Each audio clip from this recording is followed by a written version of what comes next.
drinking their poison and you're writing all these sad songs. But if you want to learn wisdom, I'll give you wisdom, but you're not going to like it at first. It doesn't taste good. But if you receive the wisdom that I'm giving you, it's medicine. And so what he learned was, and it is, I see the gospel in all these things. But, the Bible talks about wisdom is calling out, from the streets, and wisdom calls us. But what she taught him was, there was another Roman goddess called Fortuna. Have you heard the phrase, the wheel of fortune? This is where this comes from. So the wheel of fortune, Fortuna would say, oh yeah, look, you're at the top. It's this big wheel. But it's always turning. This is the way life is. The wheel is spinning. So one day you're up here at the top, the next day you're at the bottom, and that's the big lie. Wisdom says you're free no matter where you are, if you're free right here. And as Christians, we got a whole new way to look at the news and what's happening in this world. Art and I were talking about this. Hey, if this is the lead up to the return of Christ, bring it on. We got it covered. We're okay. Let's, But so being free from that wheel, that's where we want to live. We don't want to be just, it's never as good as you think it is, and it's never as bad as you think it is. There's a calmness and a freedom in Christ. One more story before I sing a song. Another book I was reading mentioned a man who had been a POW in North Vietnam. He was a pilot, and he had spent time as a prisoner. And when he got out and got home, the first thing he wanted to do is go play golf with his friends. Now, he had lost like 80 pounds. He was emaciated. But, yeah, we'll go play golf. So they went and played golf, and he played great. And they were, like, shocked and surprised. And they said, well, what happened? What's your secret? He said, well, every day while I was in prison, I played golf up here. He would, in his mind, he would approach that first tee. He'd pick which club he wanted to use. He was free on a level in here. And it actually changed once he got free in the real world. It changed. So the goal for us as believers is to be free, because the law is tough, guys. It's tough. And it was always just you just couldn't quite measure up. Now, if your Christian life is this thing where you're just trying to measure up, it's no fun. It's the yoke of the Pharisees, Jesus said. If you leave church and you've got to, it's going to be harder now, because I was in church and look how hard life is. That's not what the gospel is. The gospel is to set you free. Your righteousness is Jesus. Okay, that's it. That's all we've got. So this song's called Trouble with the Law. I had a band for a while, and we used to sing the song, but it's kind of like, imagine the Old West. These guys were just running from the law. They would, they'd be okay for a while, but they just knew you're being pursued by the law. So without Christ, we've got trouble with that law.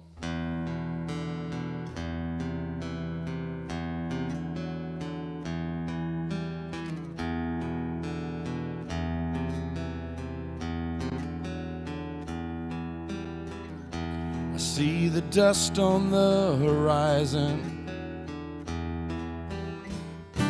The law is riding after me. I'm getting mighty tired of running to stay a day ahead, to keep myself free. I keep on running from the fire. It's getting harder every day. I see my shadow on the gallows. There's gonna be a price to pay, 'cause I'm a wanted man. I've got blood on my hands. But someday in the courtroom, the judge is gonna stand. He'll look me in the eye. The verdict will fall. I've got trouble trouble with the law.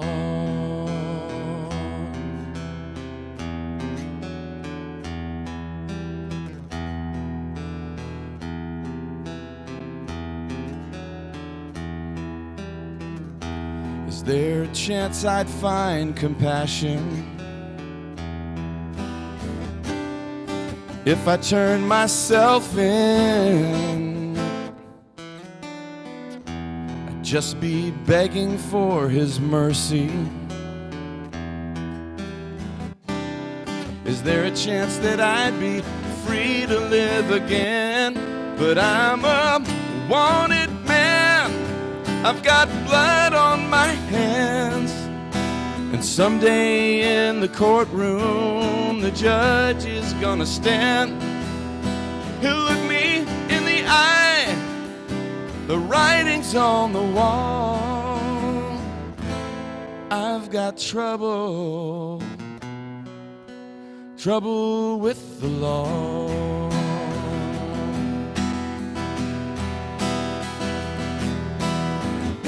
Now it's the end of the line, I'm all out of time. Jesus, is there any hope for me? But I see it in your face, your eyes are full of grace, as you look at me and tell me that I'm free, I'm free, I'm free.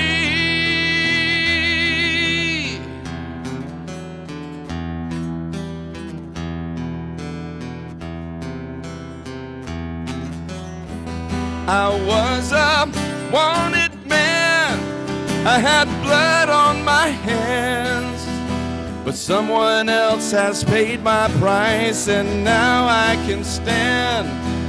And the grace He gave to me, it's available to all. No more trouble,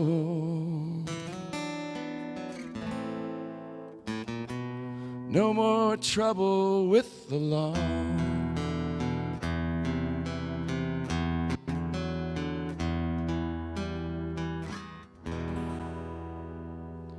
No more trouble with that law. He set us free. Let's sing one together. I am who you say that I am. And it's got, I love the chorus of this song because it says, who the Son sets free is free indeed.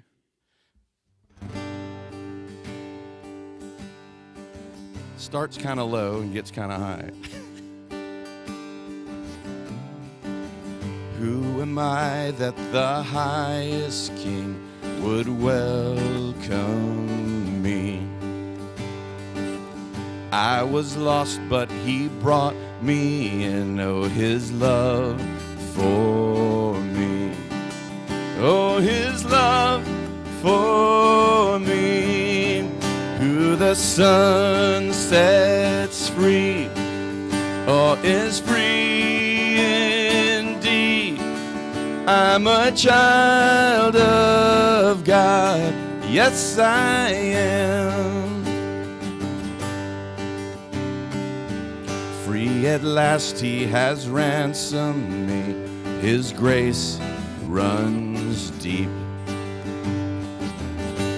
While I was a slave to sin, Jesus died for me.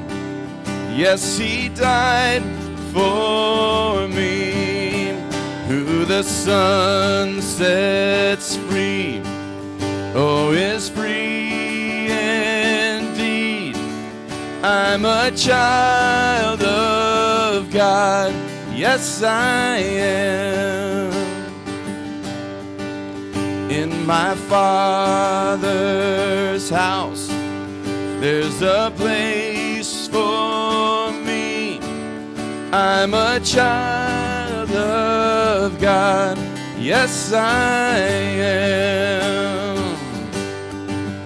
I am chosen, not forsaken.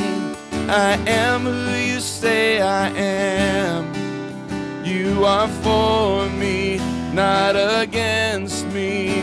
I am who you say I am. I am chosen.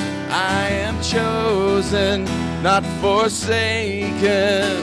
I am who you say I am. You are for me, not against me. I am who you say I am. I am who you say I am. Who the sun sets free. Let me hear you. Oh, is free indeed. I'm a child of God. Yes, I am. In my Father's house, there's a place for me. I'm a child of God. Yes, I am. Amen. We're free.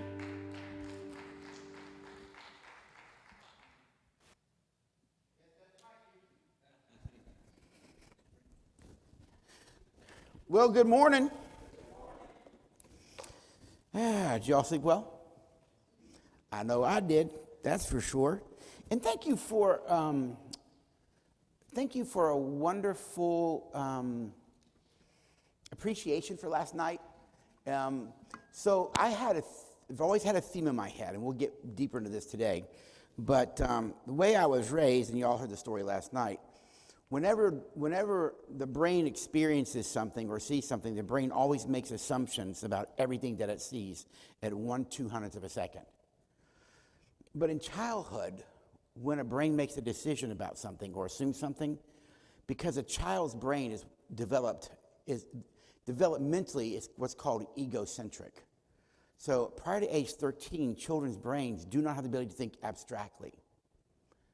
Egocentric thinking means if something happens out here in the world around me, I caused it. I'm to blame. It's about me.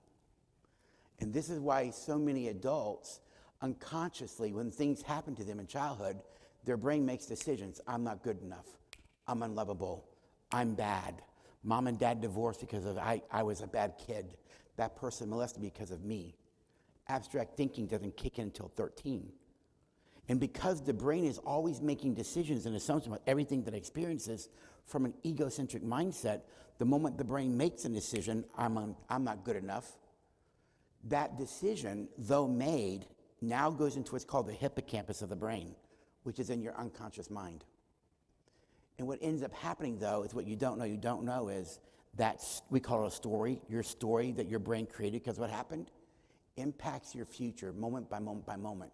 Because you look into the future with the mindset that I'm not good enough, I'm unlovable, I'm inadequate, I'm not chosen. And decisions are made that way. Make sense? Well, one of mine was I'm not good enough. You know, it was one of those. I developed that when I was about 8 years old because of something my dad had done, and my brain just said I'm not good enough. And I'm not good enough has driven my life. Why do you think I have a PhD, 2 masters, a BA, an LPC, LMFT, all of that? It's because there was a story in my head that says what? I'm not good enough. So when I graduated my doctoral degree from Southwestern Seminary, you know what my first thought was? I need a law degree now. Because I still wasn't what? Good enough. Now, if you ask me today, am I good enough? I'll tell you yes. And I believe it. You want to know why? Because you don't die for things that aren't good enough. You don't die for things you don't value. You don't die for things that don't matter to you. Right? You wouldn't die for something that you didn't care about. You wouldn't die for something that had no value to you or meaning to you. You only die for things that you have, that you value. Well, the fact that the Father sent the biological Son down on a cross for me, what does it say about me? It says that I'm good enough, that I have that value. Make sense? But that little voice is still back there. You know, we all have that little voice. I call it it. We all have it, and it goes, see, you're not good enough. They're not going to like you. It goes, you know. And whenever I hear affirmations, you know what it reminds me of? That this broken vessel is good enough to be used by God for some purpose. Now you put that in perspective, right? That he still uses us in all of our brokenness and stupid thinking in our head. He still values us and uses us. Isn't that fascinating? And that's what it is for me. Not that you have to agree or disagree, but that's where I came to a realization. It's okay to not be okay. It really is. Most people aren't okay with not being okay. And because they're not okay with not being okay, they act and do things in order to feel okay, when in reality you already are okay. Does that make sense? And even if there was not a God, I'm still good enough. And I'm still matter. You know how I know? My wife says I do. My kids say I do. My brother Don says I do. My biological mother says I do. I got all this other evidence around me that says I do. It's like the Lord goes, would you put it in perspective? Quit living out of what your brain made a decision way back there as a kid to understand something happened that abstractly in reality had nothing to do with you. It was their issue that damaged you. But your brain didn't know that because it's developmentally to think egos. Make sense? And the greatest gift we give ourselves as adults is start questioning our thinking, our mind. It is with the mind I serve the law of God. In the flesh, I call the flesh that little it voice in the back of your head, the law of sin. Changed by renewing of your what? Mind. That's the thinking that you have. It's a mindset. Everybody's got a mindset, right? What's your mindset? Your mindset is either towards the positive or it's towards the negative. It's not rocket science to the brain. It's just that simple, all right? Okay. Now, because we are a small group, and I actually like small groups, got it? I'm more of a professor than I am a preacher. I am a teacher, not a preacher. But I like small groups. I don't mind talking to big groups, but let's be honest. You can't really impact big groups like you can a small group, right? Because the dynamics are different. So since we're a smaller group, I would like to make an offer to you all. Is that all right? We're not in a seminar. We're in a classroom. It just happens to be a big classroom, all right? So what I'd like to do from this point forward through the rest of the day, if you have a question or a comment, feel free to interject. If there's something I said that you're not sure about, ask. Got it? Because I think the dialogue this way as well will make this more powerful, more meaningful. Does that sound good? Because I can stand up here and wax eloquent and impress you with what I know. But I also know that there'll probably be something that I say you didn't know, that conflicts with you know that you know. Remember last night? And when I say the thing you didn't know, the conflict you don't have questions. I go, ask. Feel free to, hey, Rick, tell me, explain that better. Help me get it, right? Make sense? Because my hunch is if you're not getting it, somebody else may not be as well. Is that all right? And who knows, they may pull out more information that I hadn't thought about before that gives greater clarity and meaning. Can we all be okay with that? All right, and everybody has a handout. Hopefully you do. All right? And I brought just some simple marketing materials over here, just different things. When you get a chance later, break, come pick some of those up. All right? That sound good? And we're supposed to be done here by 11:30 today. All right, and it gives me a good hour and 15 minutes to an hour and a half max. All right. Are there any thoughts, realizations, or awarenesses from last night's lecture? Anybody? Us. Really stood out for you. All right? All right. Anyone else? Well, we went to dinner after the meeting last night, and there were different occasions, the banter you teased, and then I'd have to say to Nathan, us.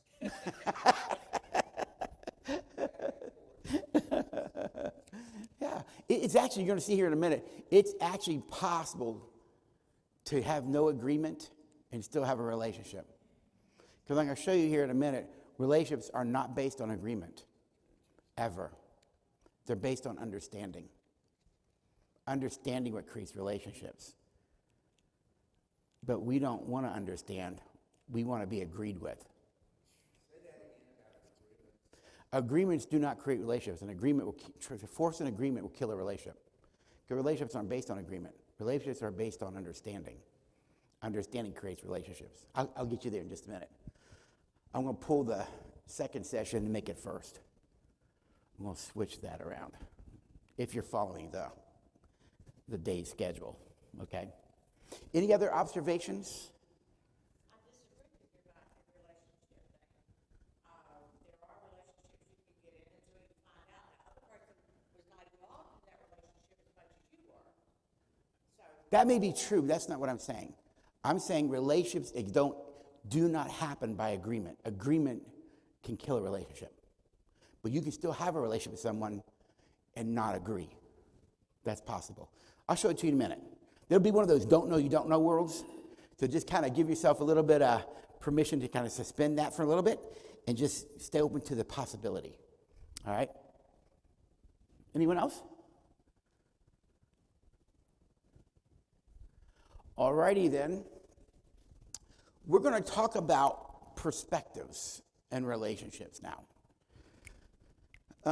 So if you want to have a relationship, as a matter of fact, we're going to be looking at, let me get my, where are we? We'll get past, there we go. We're going to be looking at this for this morning, all right? If you want to have a relationship with anybody, I mean anyone, Walmart cashier, postal worker, those kinds of people, all right? What do you need to have in order to have a relationship with somebody, all right? And we're going to draw this in a progression. So the first thing you have to have a relationship with someone. Now, let me kind of talk about the word relationship here. I think of the word relationship as an us. People think, well, you can have a relationship that's not healthy, like a bad relationship. If you think that through logically, is a bad relationship by definition a relationship? No, because the implied in the word relationship is an emotional connection. Got it? It's an emotional bond. It's what I refer to as the us. And how do you know when you have us in the house? Who remembers? Well, that's not it. How do you know when us is in the house? You feel it. You feel its presence.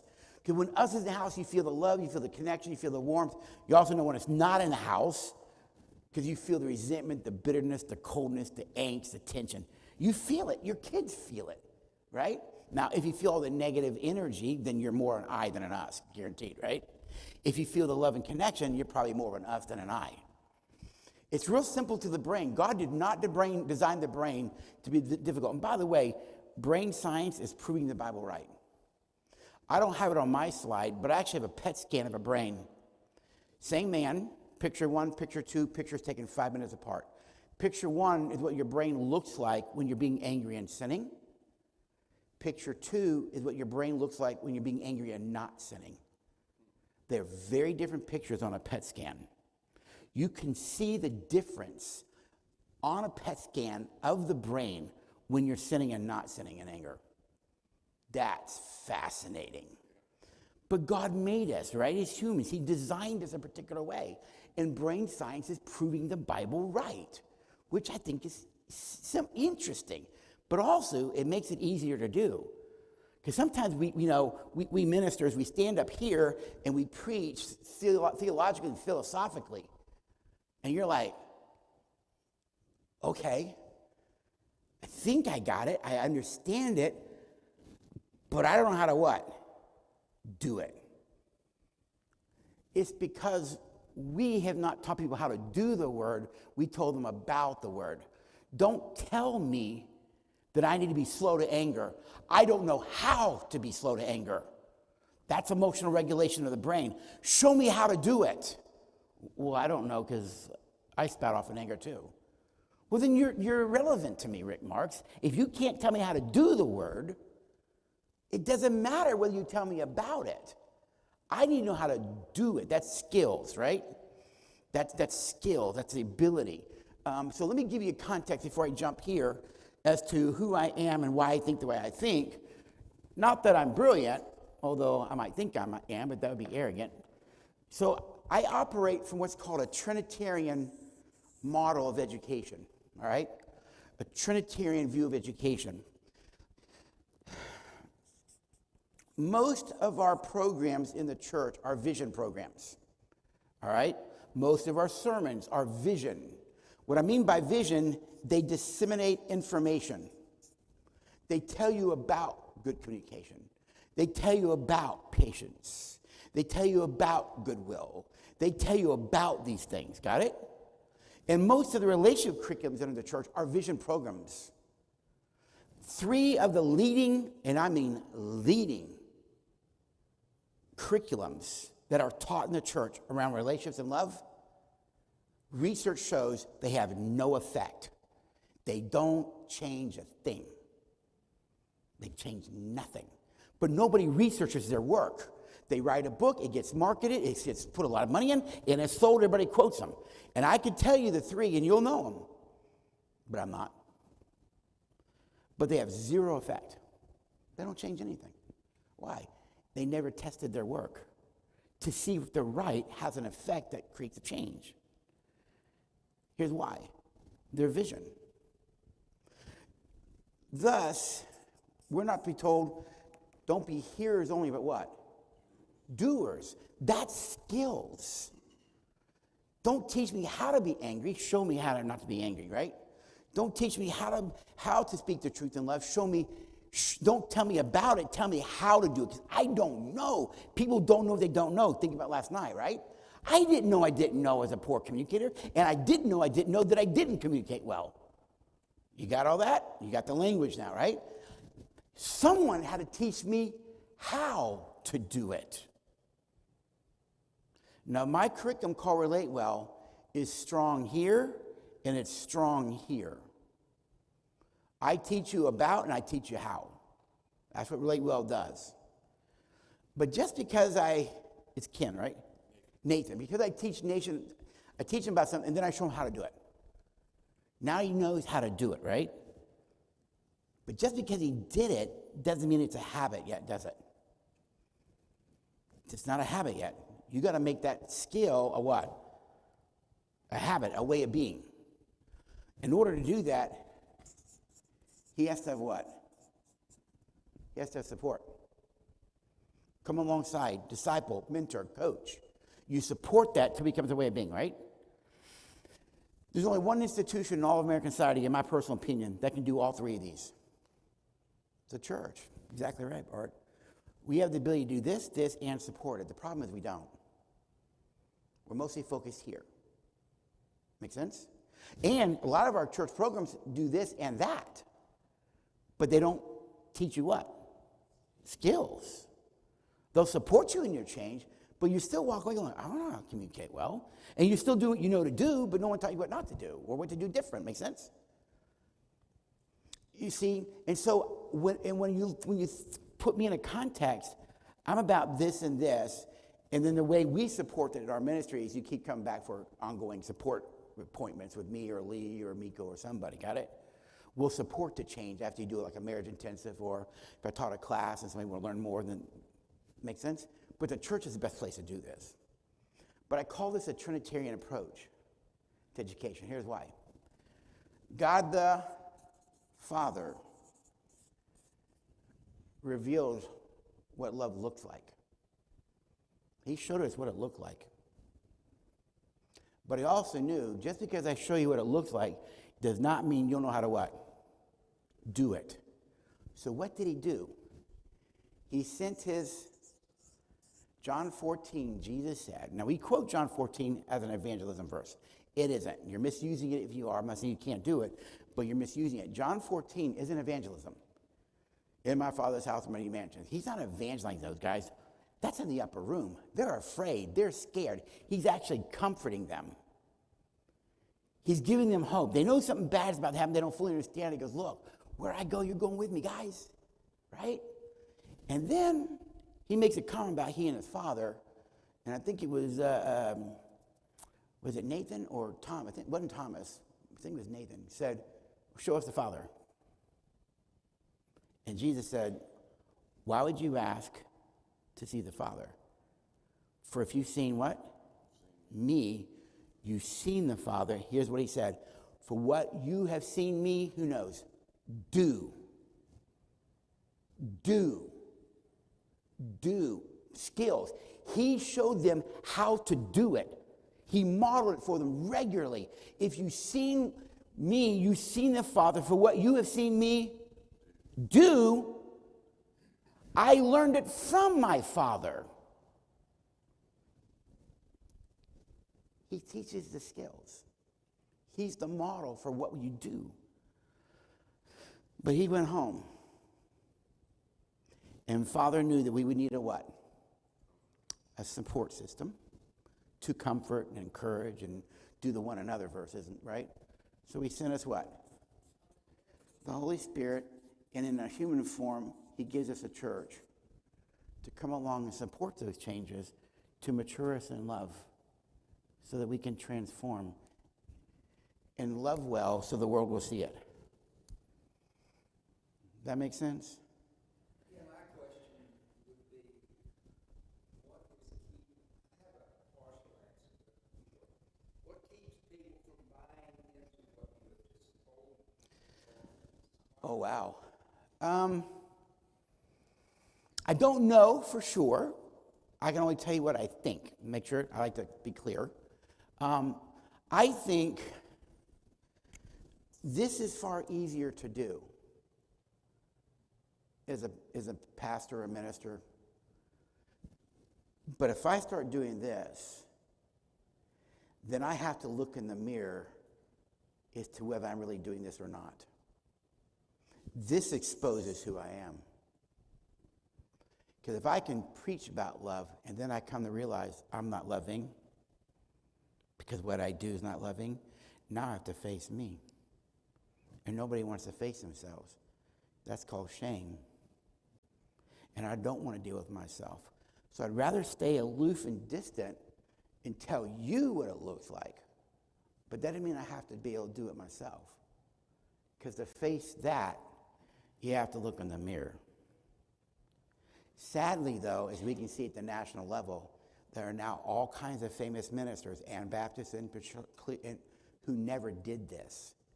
And now their sins are being exposed nationally because they weren't that all along.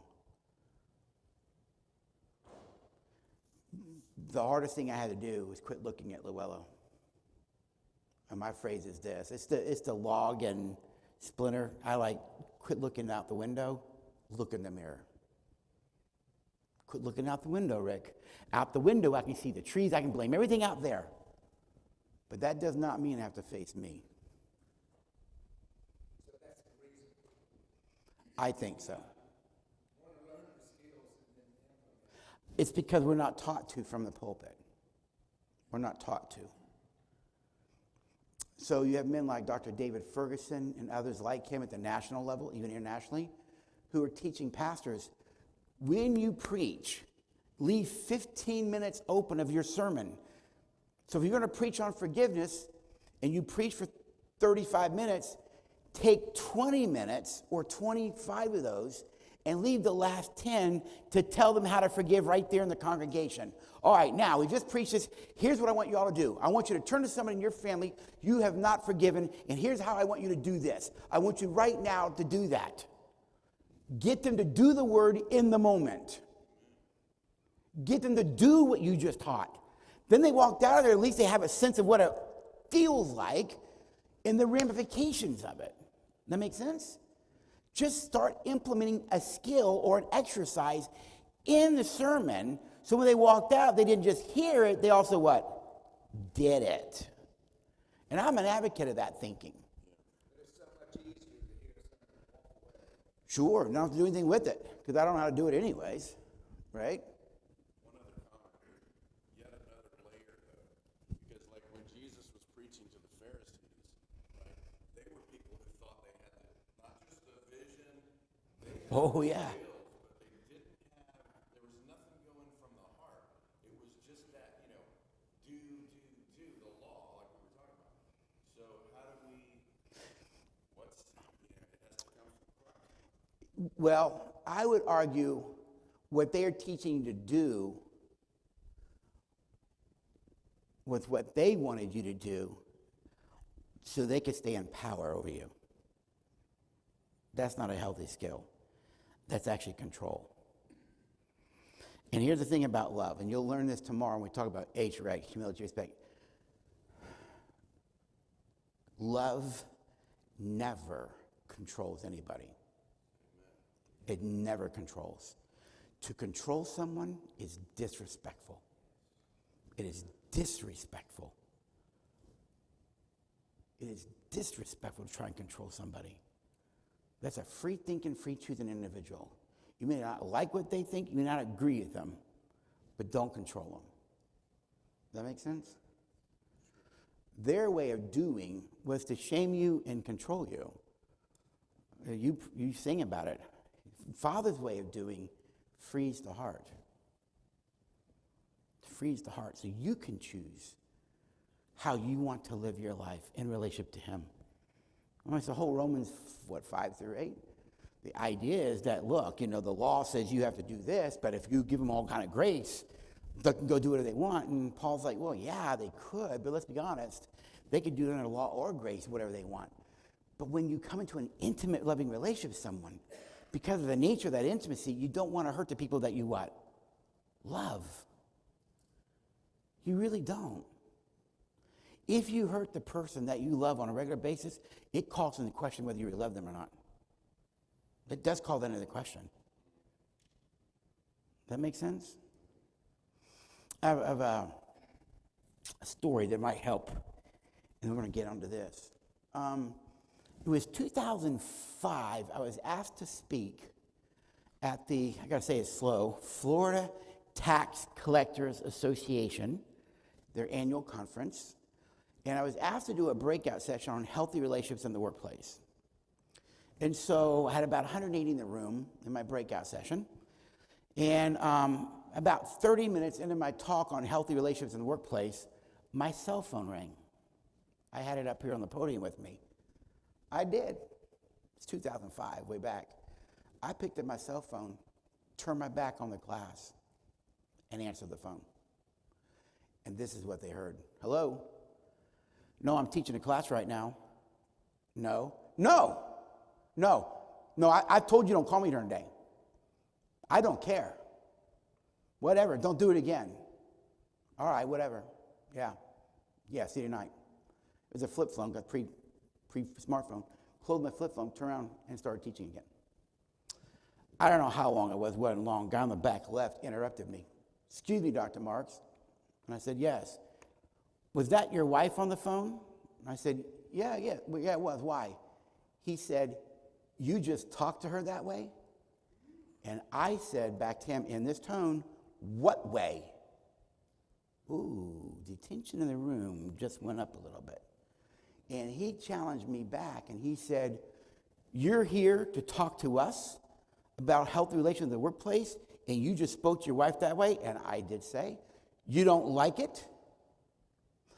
Ooh, the tension just ramped up like enormous in the room. You could feel the tension.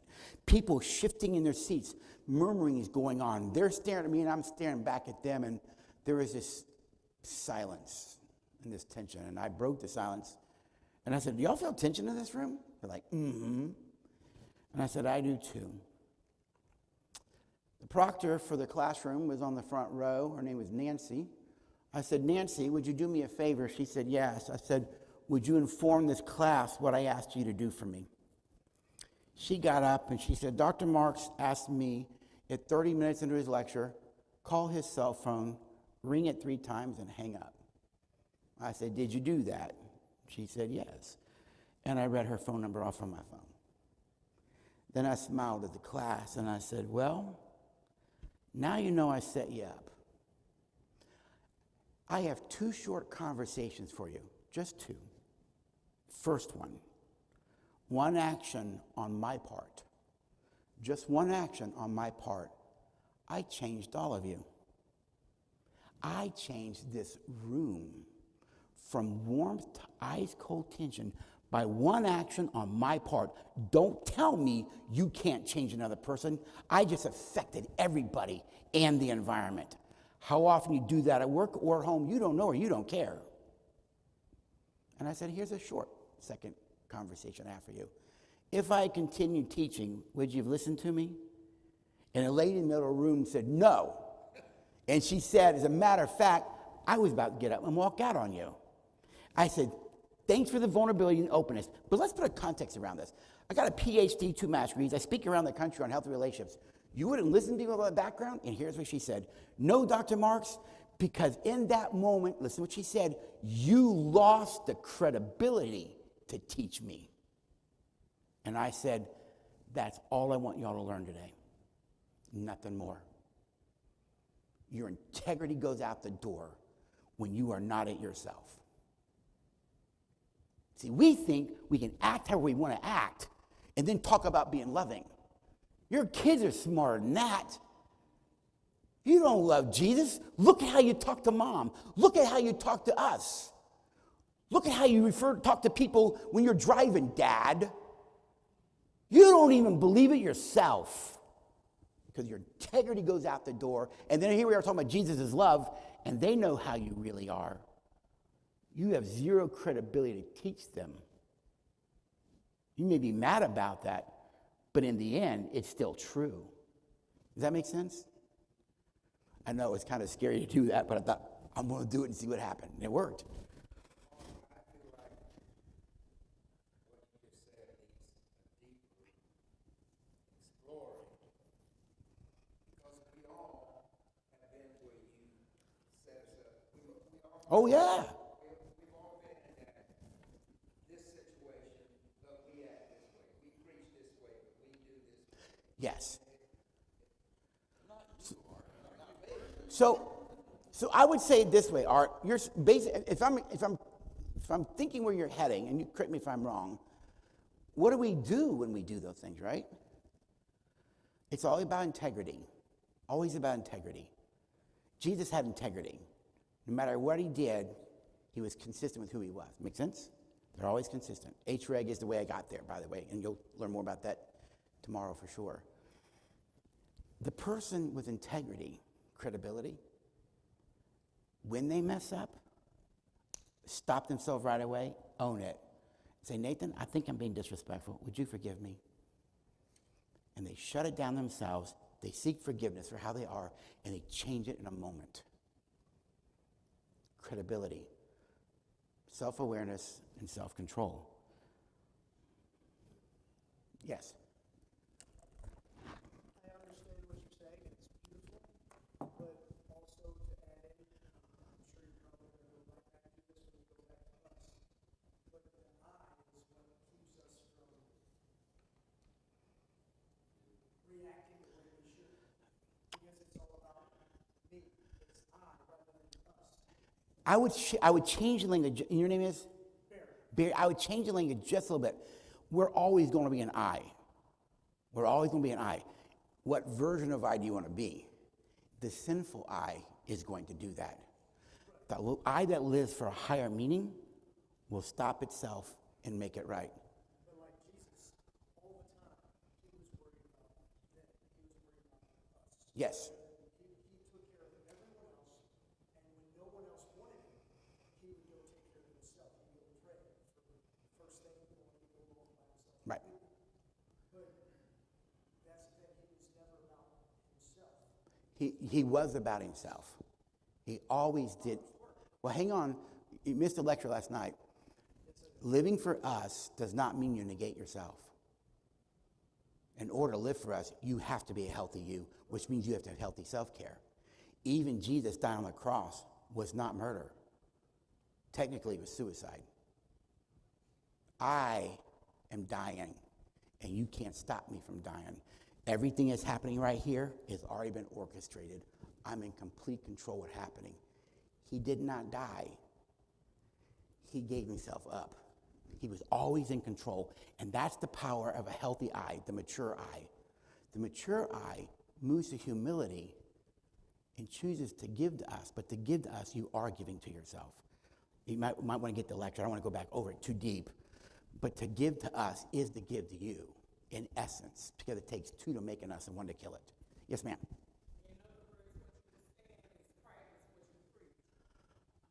Say that again. That's the simplest way to say it. But we say it all the time, but we don't understand the depth of the meaning of what we're implying and the effect it has on others around you who are watching, particularly our children. Does that make sense? Now, if we want to have a relationship with anybody, then there are certain things we have to have a relationship. Got it? First thing is, you've got to have communication. You cannot have a relationship without communication. A bunch of people sitting around in a library reading books to themselves, they're not in a relationship. But if I put my book down, walk by you, and your name is Ron, and I go by Ron, and I go, hey, that book you're reading, you like that book? That attempt to communicate is also an attempt to create a what?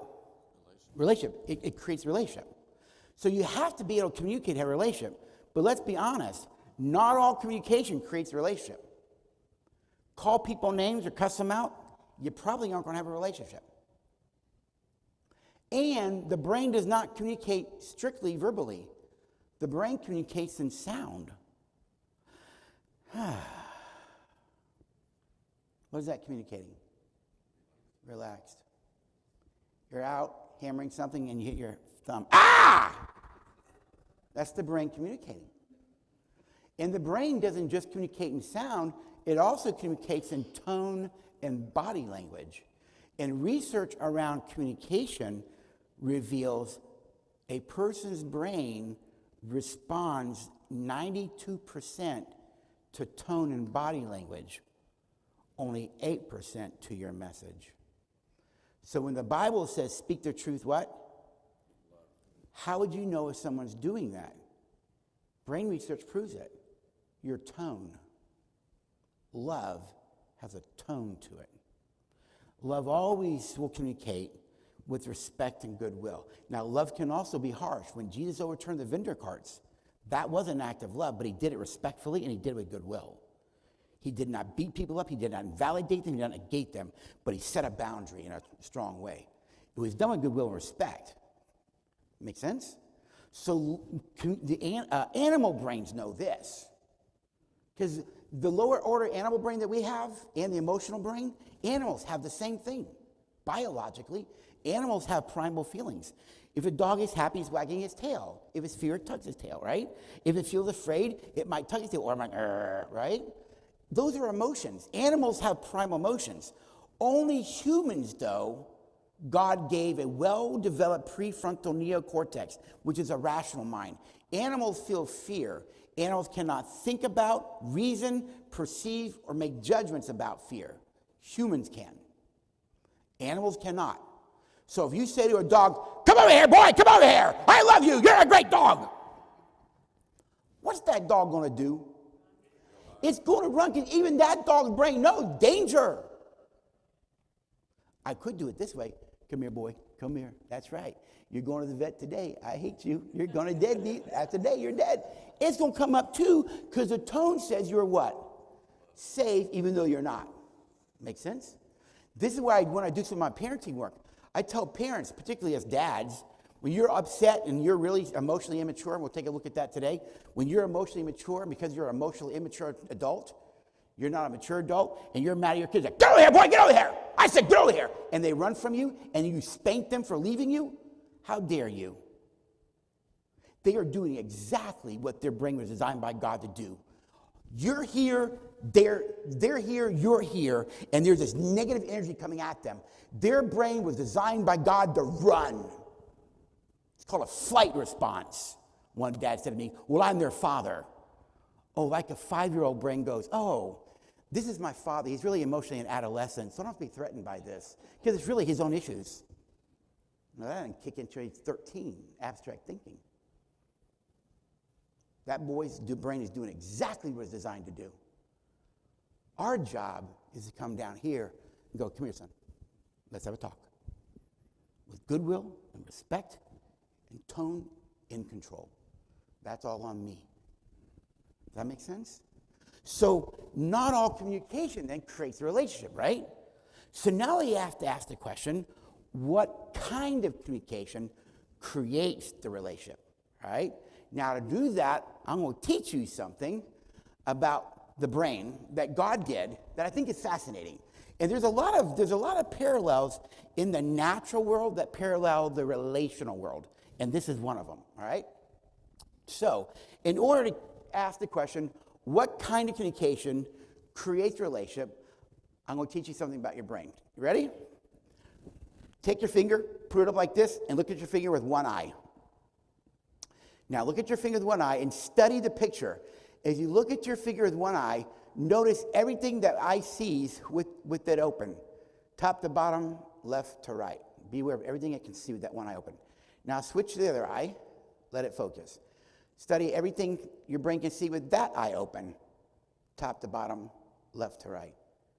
Move the eyes back and forth. Compare the picture. See how they're similar? See how they're different. Now, here's a question for you. The picture your brain sees with the left eye, listen to the question.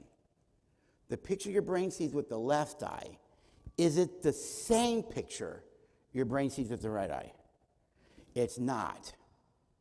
The pictures are similar, but they're not the same because the right eye can never see here to here. I don't care where you turn your head, it can't do it. And the left eye can never see here to here. As long as you live, these two pictures are never the same. They're similar, but I asked, are they the what? The same. The left eye will never be able to see what the right eye sees or is seeing, and vice versa. They're just two different pictures till the day you die. Now watch what God designed the brain to do, though. Now look at your finger with both eyes. Study the picture. Notice everything. Study the picture, notice it. Here's the first question for you. As you look at your finger with both eyes open, listen to the question. Can you actually see your left eye and can you see your right eye? Anybody? Nope, they disappear. If you could, you'd see a seam somewhere off to the side, right? So you left and right eye disappear, yet your brain does something with two eyes you're never going to have with one eye. Anybody notice it?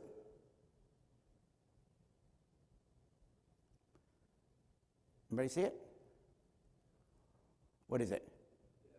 Depth perception. One eye is two-dimension. You only get depth perception, 3D, with two eyes. Fascinating. Here's what God designed the brain to do. The brain took in information from the left eye, and it takes in information from the right eye. They are not combined in the brain. If they were, you would have a 180-degree, two-dimensional picture. It didn't combine them. When the information comes in from both eyes into the brain takes that information and allows you to see the world differently in 3 dimensions. But you lose it with one eye. That's fascinating. It's also true of your ears. If you're deaf in one ear, you can hear. If you're deaf in the other ear, you can hear. The hearings are not the same, are they? Yet, if you have 2 ears, you can't hear your left ear or your right ear. It disappears. Yet, your brain does something with 2 ears you're never going to have with one. Anybody know what it is? I call it hearing in 3D. I call it, not stereo. What's that? I said your brain, I call it hearing in 3 dimension. If you're deaf in one ear and you hear something, your brain goes, what was that? It'll search for the sound. Automatically starts searching for it. If you have both ears, you hear a sound, your brain goes, what was that? It turns towards the sound. You actually get direction with 2 ears, but you lose direction with 1 ear. You have to think about where it came from. But with 2, you just get it. Isn't that fascinating? All right, if you have a pen, hopefully everybody does, take your pen and hold it like this in your hand, all right? So you take your pen, hold it like this in your hand, and you can look at it and tell how long it is, right? Is that right? Now, close your eyes, keep your eyes closed, humor me. Obvious answer to the first question. With your eyes closed, can you tell how long that pen is? No. Take the index finger of your other hand and put it on top of the pen. Now, keep your eyes closed. Think about this question. With your index finger on the other end of the pen, can you get a sense of how long it is? Yeah, turn it sideways. You know which way it's facing? Yeah. Here's why. Open your eyes. Because when the left hand and the right hand communicate together in the brain, you understand the world differently, but you're going to lose it with just one. And the same thing with your feet. So put one foot flat on the ground and just lift the other one up above the ground for a minute. Now, the one that's on the ground, flat on the ground, not the one above. The one that's flat on the ground, not around that foot, only underneath that foot. Can you tell if the floor is flat? Underneath the foot. Can you tell the floor is flat? Yeah, you can. Think about it. Underneath the foot, not around that foot. The one's on the ground. Is it flat? Yeah, if it wasn't, your ankle would be arched or something, right? But you couldn't tell if the floor around your foot's flat, could you? Put the other foot down now. Is it flat? You automatically know. Why? Because the left leg and right leg communicate together in the brain, you understand the world differently. But you actually lose it with one. It's the same thing in communication and relationships. People say there are multiple realities. There's not. There's only one reality. So here's a hand. Got it? Here's a hand. This is what you see of one hand. This is what I see of one hand. What do you see? Palm, what else? Fingers, lines. Got it? That's what you see. I don't see that, though. I do see fingers, but I see fingernail, I see knuckle, I see a scar. Got it? Now, we have one reality. There ain't different hands here. There's one hand. This is the key word now. This is your perspective of one reality. This is my perspective of one reality. You with me? Our perspectives of this reality are not the same, are they?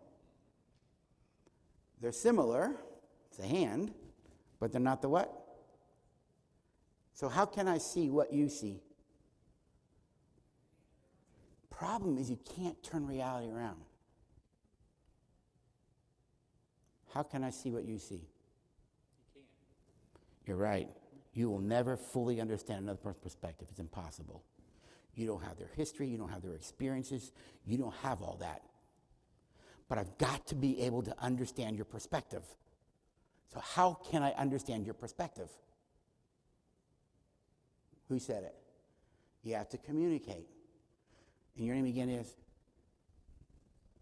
Annette? So, Annette, you have to tell me what you see. And as you communicate to me your what? Perspective, I imagine it. And as I listen to her perspective and imagine it, I then take her perspective and I can put it together with who? My perspective. And here's how you create a relationship.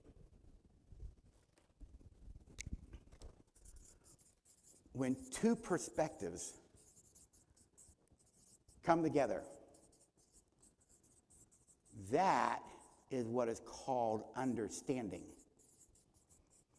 And once you reach understanding, you just create a relationship with that person.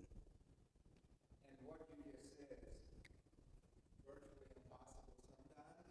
That's why we have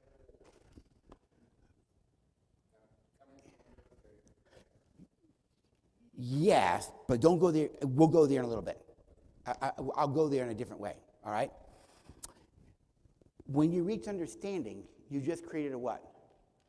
Relationship. Because understanding creates relationship. But Americans don't value us as a group. We throw relationships away because what we want is what? Agreement. And guess what? If you force agreement, you'll kill a relationship. And matter of fact, let's think of a married example of this. What percentage of problems in a marriage would you think are unsolvable? There's no solutions to them. You're never going to agree on them. As you're speaking, I'm thinking about you need more than just the communication. You need a frame of reference to understand fully what someone else is telling you. So if a lady is communicating to me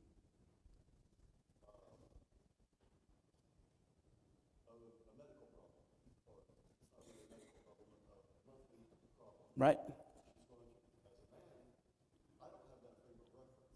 I can never fully understand what she's going through, even though she is excellent communicator. you could understand her perspective. Well, hang on, hang there. We'll get there in a minute. I'll get to the minute. What percentage of problems in a marriage would you think have no solutions? What's that? Have no solutions? Give me a number. I mean, I'm going to guess high. Have no solutions? I don't know. In the real world, No, just thinking of marriage. Just what percentage of problems in a marriage would you think have no solutions based on research? 50% of problems have no solutions. And, all right? And someone else. What do you think? Zero. All solutions, all problems have solutions in a marriage. All right? A lot of people think that.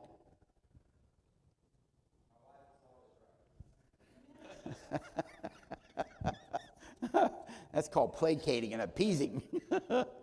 I'll tell you what the research shows. D8. It's high. No solutions. They're what's known as perpetual problems. There are differences in religion, faith, culture. My son is married to an Egyptian girl. You saw our picture last night. There are things they're never going to agree on. But here's what John Gottman's research shows. Around these unsolvable perpetual problems, what he noticed around masterful couples are this. Masterful, that was his term for it, masterful couples, he noticed in 20 years of research, never let the issues that were unsolvable destroy who? Us. Disaster couples forced agreement, and they destroyed the relationship. And the reason I know I'm right, because see, Americans throw relationships away in order to win a fight. We'll harm someone just so we can be what? Right. If I'm right, that makes you wrong, and I just harmed who? Us. Because I don't care about us. I want agreement here. I don't agree. Dog. Luella does not want one real bad. I want one real bad. Until the day we die, we will never agree about dog. But about 14 years ago, we got into an argument about dog, and I thought, I'm stupid. I should shut up, and I should listen to her what? Perspective, because I never asked. So on this particular day, 14 years ago, I said, help me understand dog. And I mentioned to you last night her life. Remember, she was parentified by 8th grade, right? So at 8th grader, she's doing all the parenting stuff for her parents who were chronically messed up and her siblings. And she said, and we had these dogs and no one took care of Rick. And it was just one more thing. Based on her what? I went, oh, no wonder you don't like dogs. That's why you can always understand a person's perspective. Don't ask me if I what, because I don't. But once I understood her perspective, I could take her perspective and put it together with whose? Mine. And that's when you understand reality. I went, well, wait a minute. At that point in time, I was traveling like 40, 42 weeks out of the year. And then it hit me, since I live by HREG, it would be disrespectful for me to get a dog and expect her to take care of it when I'm not home much.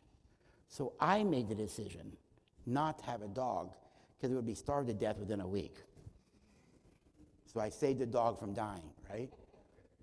I jokingly told her about a year and a half ago, I said, God told me you're going to die before me so I can have a dog. And she said, because that's the only way it'll happen. And I went, yeah, I know.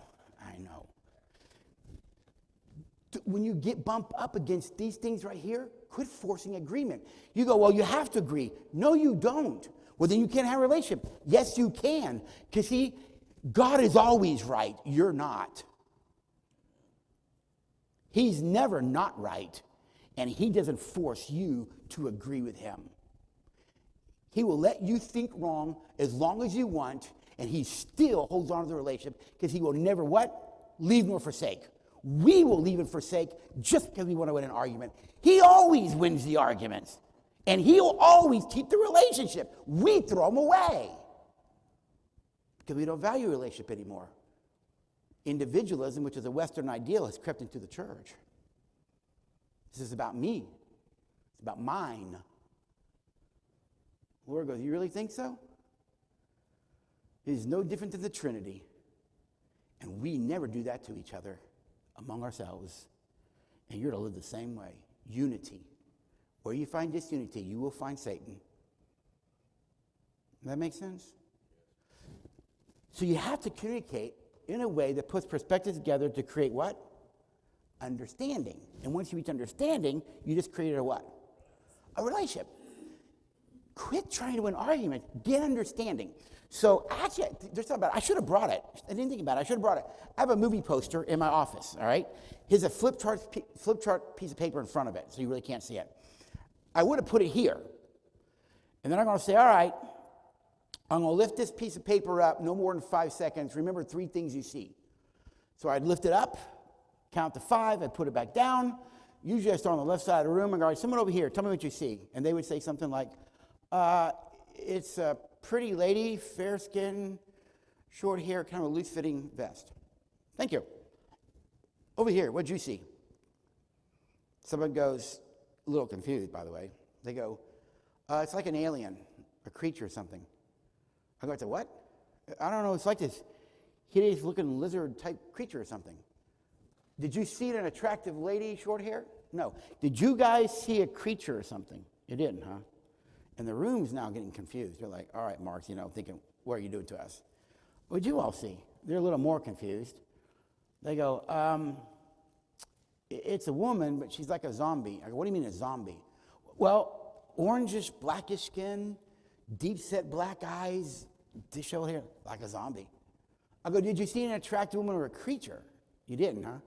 Did you guys see like a zombie-looking woman? You didn't, huh? And then I'll usually go to this part of the room and go, what'd you all see? And they're really confused. And someone goes, it's a black circle with this orangish ring around it, kind of like a eclipse moon or sun or something. And it says species 2, mating season begins. And of course, the restroom is like, what? I go, anybody else see an eclipse moon or sun? You didn't? Did you guys at least see a zombie, a pretty lady, or a creature? And the whole room is confused. I go, let's make sure you all see the same thing, because nobody in this room is agreeing here. I lift it back up, put it back down. They all see the same thing. And they're all puzzled.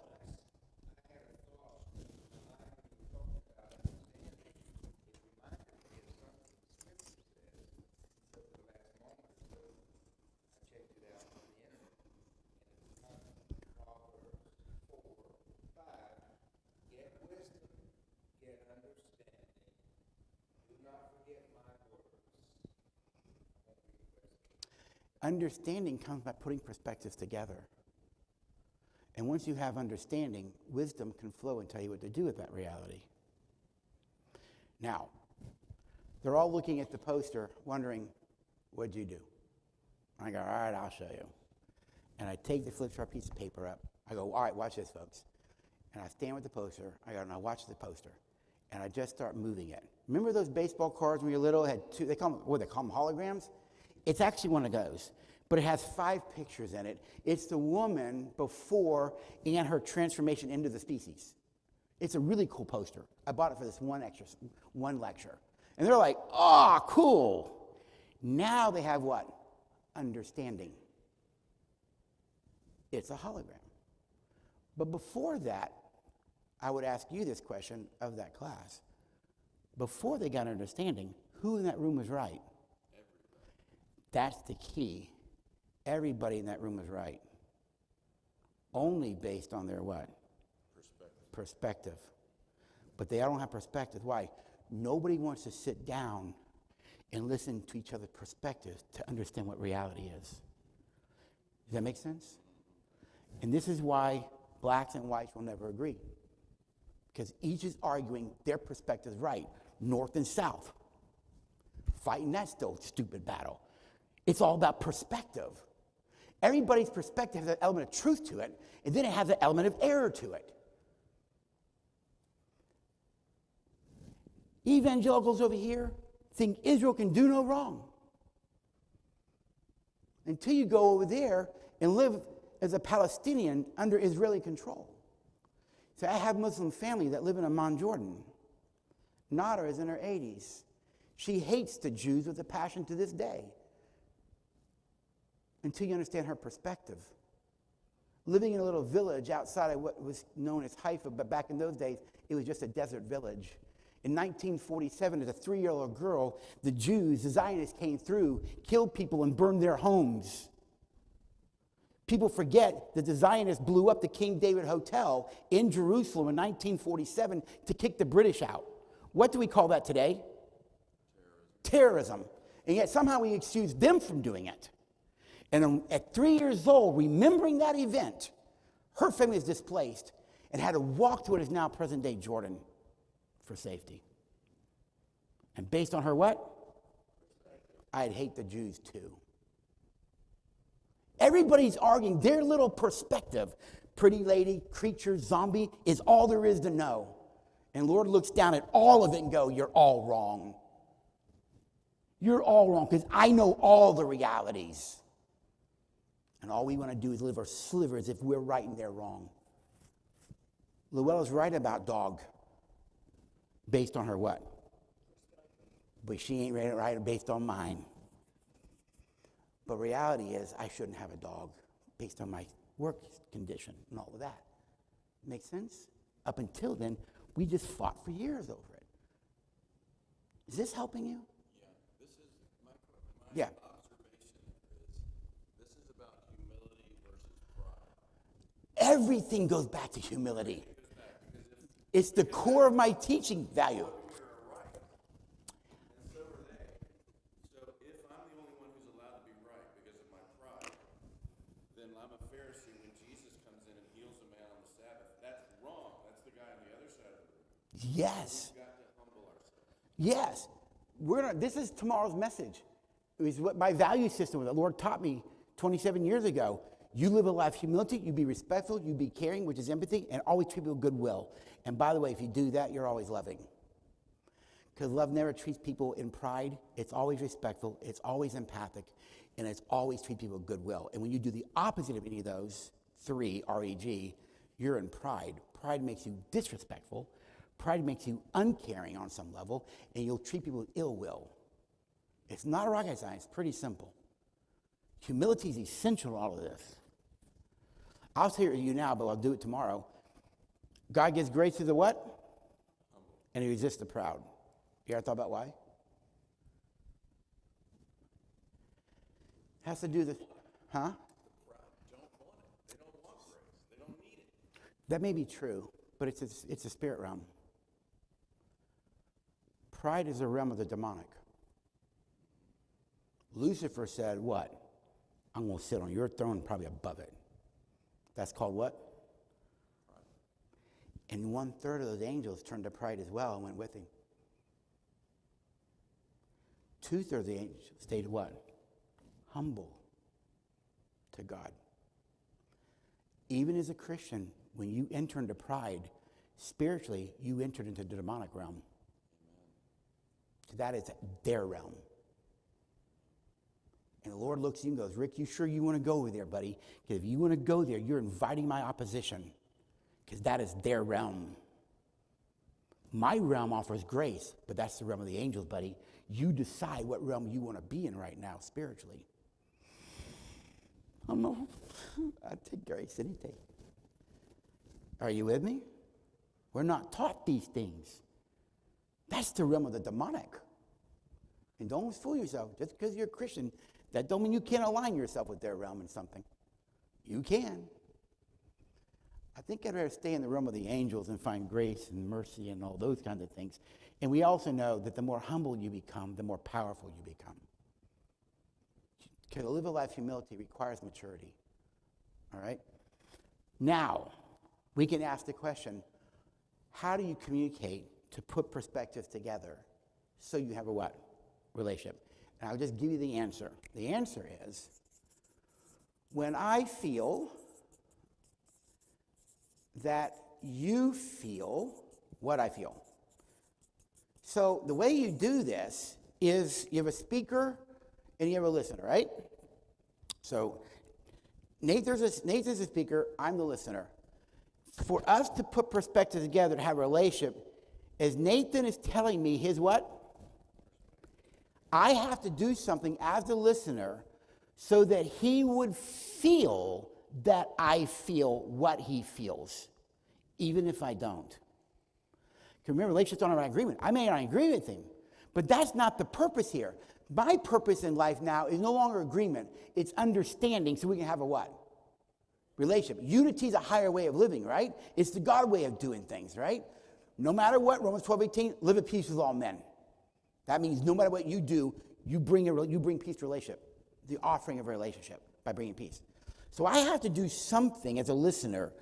As he tells me his perspective, I need to do something so that he would feel that I feel what he feels about this thing, even if I don't.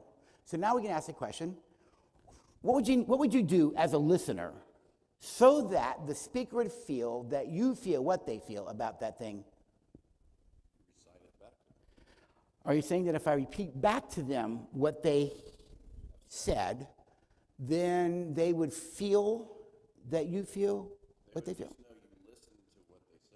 Are you saying if I recite it back, then they would know I listened?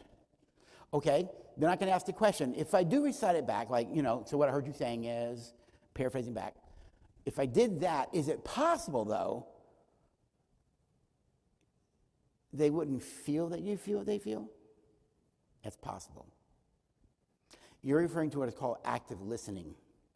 Active listening are skills that people learn in a lot of corporate trainings or relationship skills trainings. Active listening is when you just paraphrase back. So what I heard you say is, those kind of things. So what I heard you say, I understand you said this, is what you're saying is this. And the person tells you yes or no.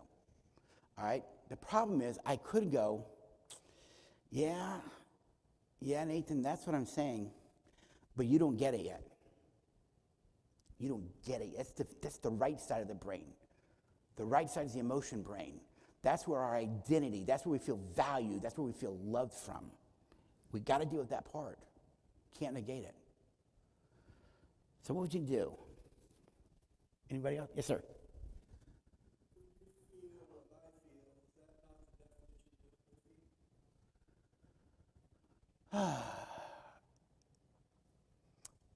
Empathy, by definition, is an identification with the feelings of another person. That doesn't mean I do feel it. Years ago, this is no joke, I used to work in a psych hospital, right? Back when I was in seminary. And got a crisis call. Lady was suicidal, right? She had 100 pills, and she called to ask, would the 100 pills kill her, and how? I'm not going to tell her that kind of stuff, right?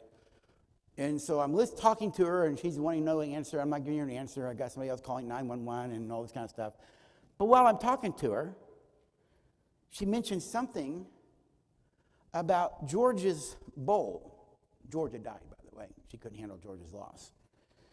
And I said, George's bowl? Yeah, George's bowl. What do you mean George's bowl? Well, the one he eats out of. George eats out of a bowl? Well, of course, he's a dog. In that moment, I went, you want to kill yourself for a dog? You probably should. I did. I thought it. I had zero empathy in that moment. I lost it. Got it? And then I had to reconnect. It wasn't going to be effective. George to her was my dad's loss to me. Got it? So I reconnected to the loss of my dad, and that's similar to what it's like for her, though I don't think I would ever want to kill myself over a dog. But I remember the loss of my dad. He was my idol. Make sense? You can always find a way to reconnect by paralleling something in your life that gives you what it's like for them. That's what I mean by empathy.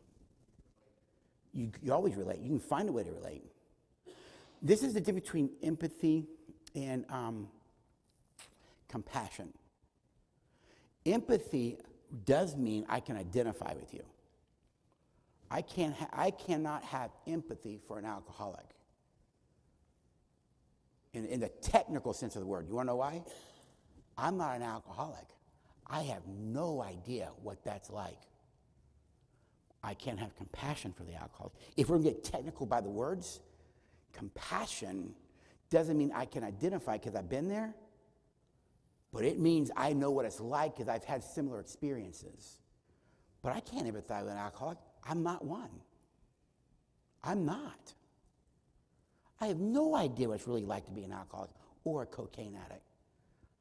I don't understand that. I can intellectually, but not in the heart relation. Makes sense? But I can compassion for him. The most often repeated phrase used about Jesus in the New Testament is this phrase: he was moved with compassion. He had compassion on the crowd. Jesus does not know what it means to be a sinner. He does not know what it's like. But he also knows he's no stranger to loss and rejection and abandonment. He's no stranger to all those human relational issues, is he? So he can have compassion. Compassion sounds like this when you're being murdered. Father, would you forgive them? They don't know what they're doing. That's a compassion statement while you're being murdered. Whoa. That's evidence he was fully still in control on the cross. Yeah.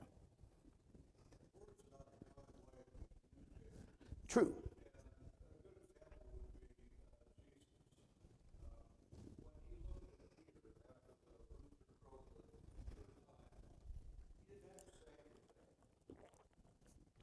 True. That's why I said earlier, communication isn't just in words. It's in body language. Sure. All of that communicates. Everything we do communicates. All right? So then, what would you need to do so another person would feel that you feel what they feel, even if you don't? Because the goal here is not to agree. The goal here is to have a relationship. I'll just give you the answer. I did it about 4 or 5 times already. But it's just 3 words. Are you saying? Are you saying when that happened you felt betrayed? Yes. Yes. It's just 3 words. Are you saying? Are you saying that when I said that to you, you felt unloved? Yes. Yes. The energy always goes up. When you get a yes, that's what I'm saying. The energy goes up. In the moment you get a yes from that person, they actually feel that you feel what they feel. Just by that. That's your sign. You know. What I hear you saying is you're asking that person to tell you if what they said was accurate. And they could go, well, yeah, that's what I'm saying, but you don't get it yet. Shift it to are you saying? And get yeses. And every time you get a yes, you're understanding their what? You get the perspective down. Do I agree? No. But it's far greater to have a relationship. Why? Because you can solve a problem when you're connected. It's more difficult to solve it when you're divided. And isn't there something extremely powerful about seeing people that have a relationship without a lot of agreement? I mean, that's what interdenominational Christian groups are learning, where, hey, let's get it. We have Christ, and we have a lot of other disagreements, but there's something really powerful about just stripping away. Navy Protestant, that's the best denomination. Do you love Jesus? Yeah. You're saved? Yep, we're friends. All of this stuff doesn't matter. Has no bearing on eternity, so don't have a bearing on a relationship. But some groups, you have to believe in us Calvinists. If you don't, you're wrong and we're right. Really? You're going to be so shallow to make a family member who agrees in Arminianism less than you just because you believe in that? Boy, that sounds like pride. Or one of my mentors told me a long time ago, people don't actually defend the Bible. What they're defending is their system of theology. That's what you're defending. You have a system of theology you defend. Your system of theology is just your system of theology. There's other systems of theology that are just as valid than yours, based on your what? Perspective. Leave it alone. I think all it says in Romans 10 is confess and believe, and you should be what? Leave it there and have a relationship. We do more from unity than disunity. Now, if you do are you saying? Are you saying? Are you saying? Are you saying? Yes, yes. Now, here's the interesting thing, and I didn't do it enough in here, but whenever you do are you saying with people, here's the interesting thing. People never hear you say are you saying. I don't know why. People's brain ignore that statement, but they hear everything afterwards. I don't know why, it just does. When I did it earlier, you probably wouldn't have heard it. I didn't spend a lot of time messing with it for the sake of time. The way you get a person to feel that you feel what you feel is just by doing, are you saying? Get a yes. Now, if I go, John, are you saying when I said that you felt like I was criticizing you? And he goes, no. Hear it? Energy goes down. No. That means I don't understand his what yet? I don't have his perspective down. So what do? I ask a follow-up question. Well, help me understand it better. Tell me where I'm missing it. You know what the best cure to criticism is? Curiosity. You want to cure criticism? Move to curiosity. Find out where, why, how come? Where'd you learn that? So when you go, no, not really, well, where am I missing it? And you go start to tell me, and I go right back to doing are you sayings, because I'm trying to get yeses out of you, because I need to get your what? Perspective down, so I know what our reality is. And because I'm doing are you saying, you're actually doing the second thing you have to have in a relationship, which is recognition. Are you saying is recognizing who? The other person. And whenever you do are you sayings, this is what you are alluding to, I think, Nathan. Whenever you do are you sayings with people, it just happens automatically in their brain. They feel valued and appreciated. Are you saying that happened? Yes. They actually feel valued by you. Because you're going into their world. You're going into their understanding. And they feel valued and appreciated. It just happens. What happens mostly in relationships, though, isn't are you saying, it's what I'm saying is. No. I hear what you say, but what I say. We put the value on what my eye. It's like, here's an issue, left eye, right eye. Right eye says to left eye, I don't care what you see, but you're going to see what I see. And he and I will never be able to see in 3 dimension. We're going to live in a 2-dimensional little world acting as if that's all there is to know. And the Lord goes, Rick, you have no idea what you're missing. You have no idea what you're missing. Years ago, I was, my title was Special Assistant for Healthy Marriage and Fatherhood for the state of Kansas under Governor Brownback. And the feds, HHS, had a fatherhood conference in Kansas City, Kansas. And I went to attend as his governor's representative. And the key speaker was a black pastor out of Detroit. And we were both there early, so we connected because we're Christians, right? And we got talking about the things that are taking place in the country, politically, racially, all that kind of stuff. And he took a napkin. He said, this is why all the groups are problems. The blacks and the whites, all of them. And he wrote this equation down. I minus R equals AA. And he goes, that's the equation. And I said, brother, when I see AA, I think Alcoholics Anonymous. He laughed. Here's what he said. No, Rick. Integration minus reconciliation equals affirmative action. I went, you are not wrong. He said, the government are forcing people together. They've never reconciled because they've never sought to understand each other. And all they're going to get is affirmative action. And he goes, Jesus is the reconciler of all differences. And I went, amen to that, brother. I go, can I steal that? He goes, use it. And so I have all these years. He's absolutely right about that. We don't want to sit down and hear each other's what? Perspectives. Because I don't care what the right eye sees. I only care what the left eye sees. And we'll never understand reality. Because I'm right and you're what? And we'll always have division, which leads in art to wars. It leads to burning down buildings. It leads to all kinds of stuff. The violence men can do just to prove they're right. Somebody else is wrong. My way versus your way. And the Lord goes, you're all wrong. You're all wrong. And yet I won't throw the relationship away with you. You might do it with me. Now the third thing you have to have is trust. And we're going to define trust a particular way here. If I write the sentence, I trust you, and I change the word trust to one other word that would give us the same meaning, what word could we replace the word trust with that would give us the same meaning? I trust you, I accept you. Could you accept someone and not trust them? Yep. Could you believe somebody and not trust them? Can you love someone and not trust them? I love my little brother. Don't trust him. What? I trust you. Oh, would you? Oh, you read ahead. So what's the answer? I know you. I trust you. I know you. In other words, we actually trust people based on the way that we know them. If I know you to be late, I trust you to be late. Right? It's just that simple. It's not rocket science to the brain. God did not make relationships difficult. That's what I've come to believe. When you understand how he designed the brain to work, you either work with it or you work against it. Sin works against how God designed the brain to work so we can have peace, love, and joy.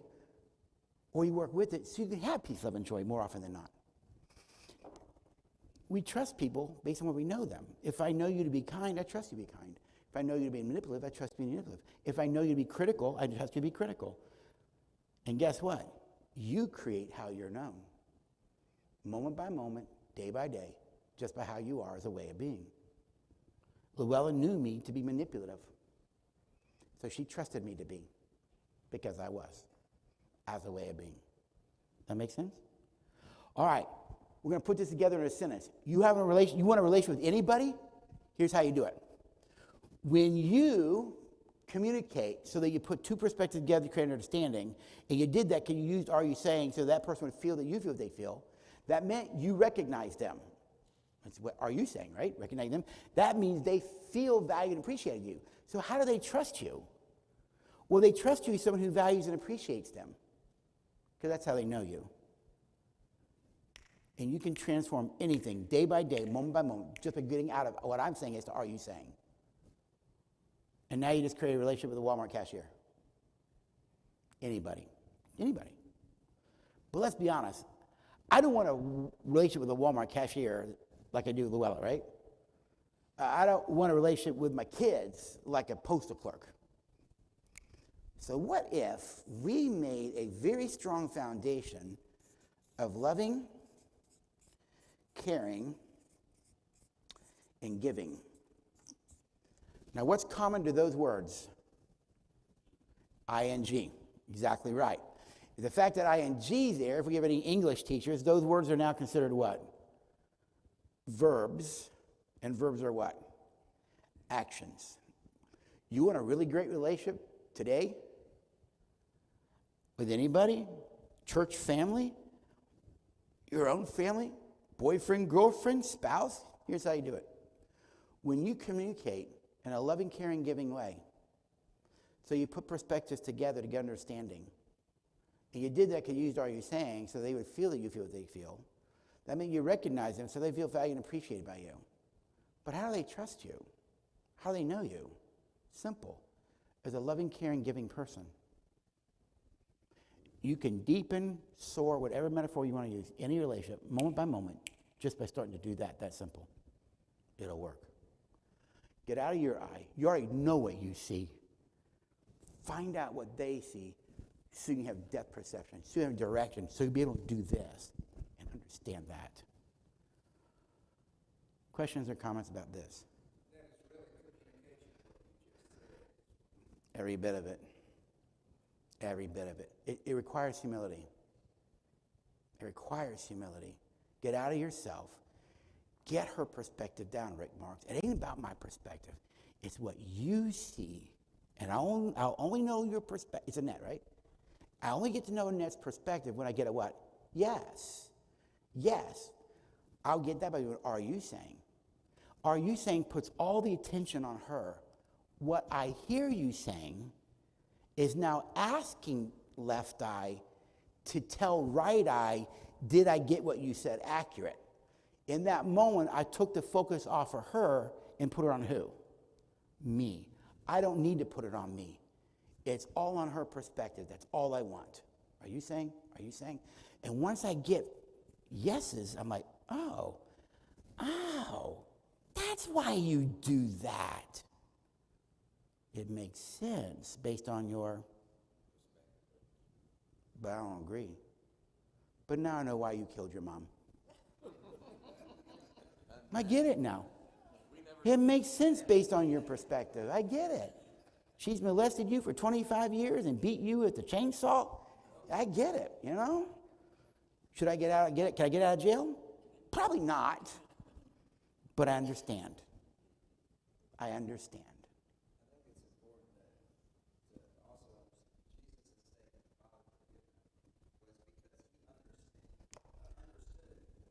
Our person.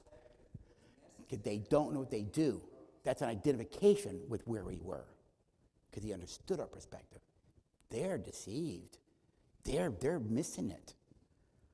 And that created compassion.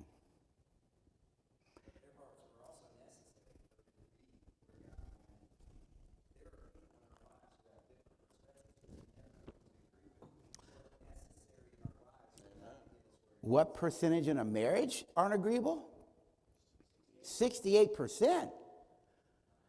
I mean, next, my daughter-in-law is Egyptian and Muslim. My son's not. He's Christian. But we're in the month of Ramadan now. I'm going up there to do some work be speaking at a denominational conference for the Brethren in Christ Church. Well, I'm going in early to hang out with my sons. Both my sons live in the D.C. area. Then my daughter-in-law. And I said, all right, let's do dinner around 6:30. Trey goes, it's Ramadan, Dad. Suzanne's fasting. It can't be till about 8 o'clock. Oh, bummer. Why don't you and Jesse go and then come over and stay with us afterwards? Sounds good to me. Because I don't just want to wait till 8, right? Those are differences. Her and I, and Trey agreed to do that for the sake of what? He said, I'm not fasting, but I will wait to dinner when you break your fast. I think it's called iftar. Once you hit iftar, I'll eat dinner with you. I'll wait with you because I love you. But I'm not going to do this. See, I won't take credit, but my kids learned it's not about me, it's about us. And he also learned we can have differences and still have a healthy relationship in marriage. And they do. They just have to navigate around those cultural differences. Some are cultural, some are religious. It is what it is. Or are you saying? Are you saying?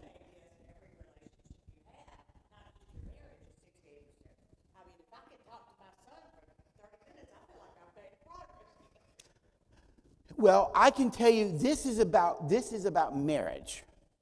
All right? Because this is the research by Gottman, who's the most brilliant researcher in the world on marriage to date. His work is brilliant. So we do know this to be true in marital relationships. I would probably do what you're doing. I would also assume, well, if the most intimate form of relationship you couldn't mostly agree on, I'm going to probably say it's probably about equal or at least equal in other relationships as well. We're just different people, right? We're just different people. I got friends of mine. The Mormon bishop in this town is a friend of mine. We get along well. We do work together to save families well. But we also have differences we're never going to agree on. But that doesn't mean we can't have a what? A relationship and do some work together for the good of society. And we do. And I'll close with this story to really drive that home. Years ago, Dick Marriott, owner of Marriott, when I worked for Lori Gordon, the Marriotts were very close friends of his. And he had become the bishop over his ward, and he told Lori, I'm getting all these couples coming to me for marriage counseling, and I don't know what to do with them. I mean, he's a billionaire of a hotel chain, right?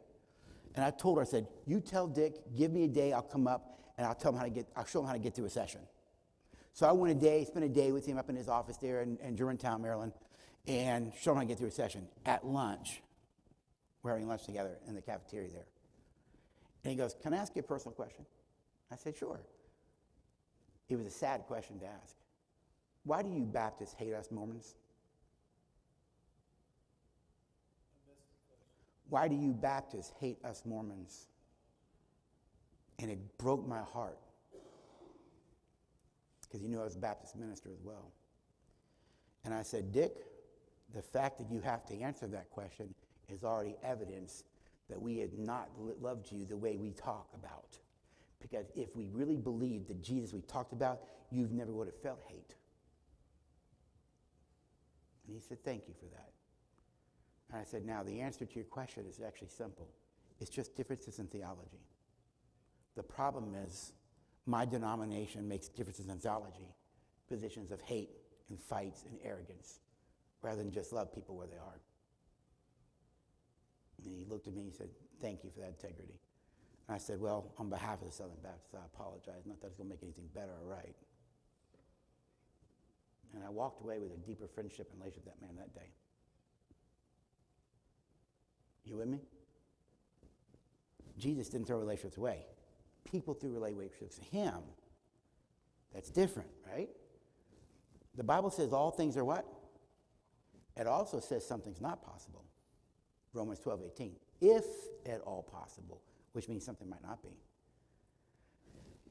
If at all possible, as far as concerns you, be at peace with all men. It's possible that the other person doesn't want to be at peace with you. Just because I live in a life of HRAG to be at peace with John doesn't mean John wants to be at peace with me. He may not like fat guys with white hair who have a Jewish Muslim background. He may think they deserve to be in hell for all I know. I don't know. But that doesn't mean he wants a relationship with me. My responsibility is in all of my relationships, bring peace to the relationship so it's a possibility for a relationship. That's our responsibility. But whether John wants one with me or not, it's a different conversation. Does that make sense? Questions or comments about this? Yes, sir.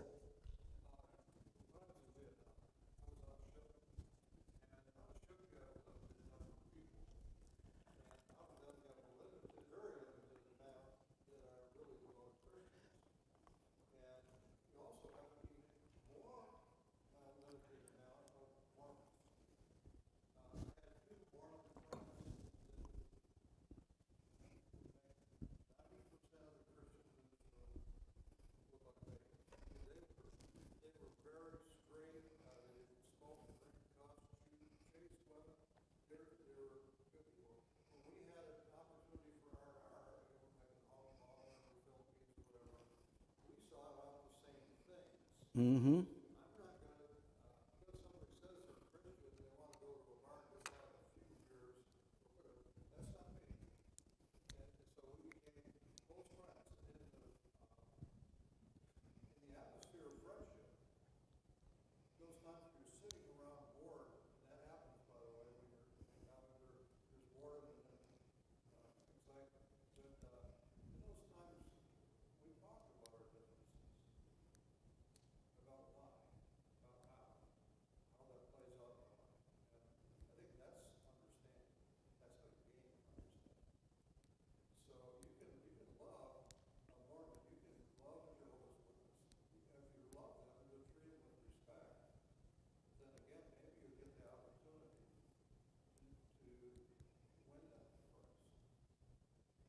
Or if anything, you've loved them for Christ.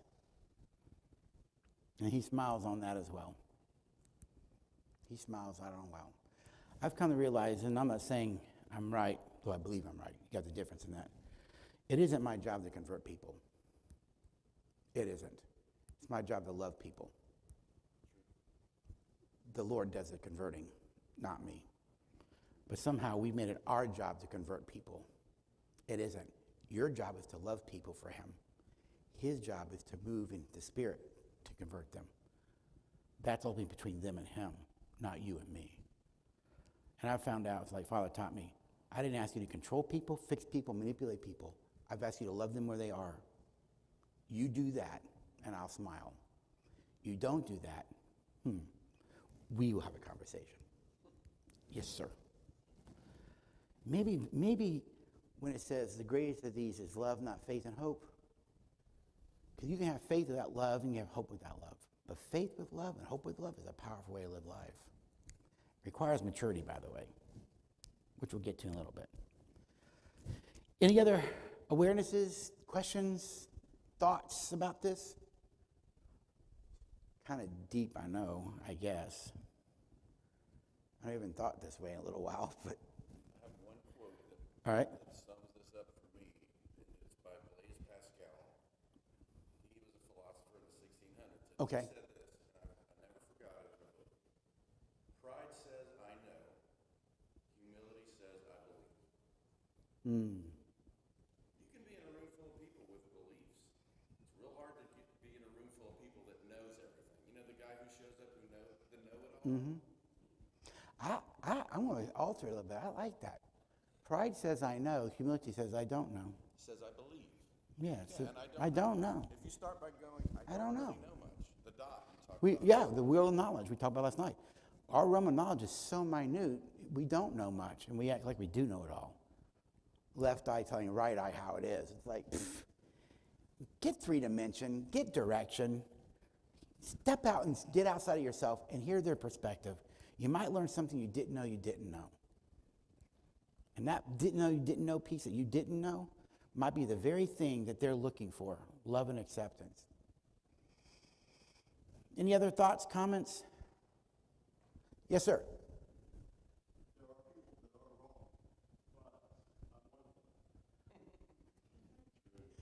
Amen. And guess what? God knows we are, and he doesn't throw the relationship away, and he doesn't force us to agree with him. He'll let you think stupid for as long as you need to think stupid. He'll try and give you people to teach you the right way, but hey, if you still want to think stupid, he will not leave you nor what? Forsake you. Now, let's be honest. If you think stupid and do stupid things, he ain't going to leave you nor forsake you. But don't forget, he doesn't remove the consequences of your choices either. Because every choice you make takes you down a path. And if you want to walk that path, he'll say, walk that path, Rick, but don't you complain about what you get when you walk that path. I'm going to do it anyways. Pride. Go for it. When you're ready, I'll be here. There's a Chinese proverb that says, if you want to know what's down the road ahead of you, ask those coming back. There's a lot of great proverbs that aren't just Jewish in the Old Testament. That's one of the great ones for me. You don't have to walk that road. You might want to learn from that person in recovery. You might want to learn from that person who's now had a drug addiction. And you're starting out that way, you might want to learn from them. They've been down that road. But if you feel like you got to go walk the road. But that person's telling you, I've been there. I'm trying to tell you, don't go there. Make your path. Anyone else? Is this helpful? All righty then. It's 11:30, or almost 11:30, 11:24. I was supposed to break at 11:30, so what's next then?